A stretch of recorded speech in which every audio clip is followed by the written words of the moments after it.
হরে কৃষ্ণ। একাদশী, শয়ন একাদশী কত তারিখে? 8ই শ্রাবণ, 25শে জুলাই, শনিবার, শয়ন একাদশীর উপবাস।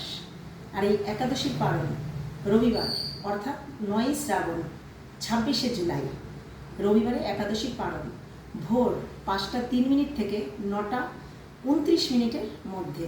আর এই একাদশীর নাম কেন শয়ন একাদশী হয়েছে?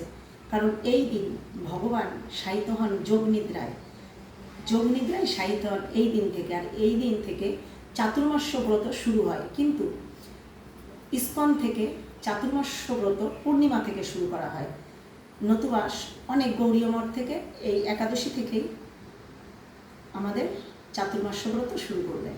কিন্তু এই চাতুর্মাস্য ব্রতের প্রথম মাসে শাক খাওয়া নিষিদ্ধ, কারণ শাক যদি আমরা আহার করি তাহলে ব্রহ্মার চরণে অপরাধ হবে। তাই আপনারা সকলে এই একাদশীর পর থেকে যারাই চাতুর্মাস্য ব্রত শুরু করবেন তারা শাক আহার করবেন না। হরে কৃষ্ণ, হরে বল।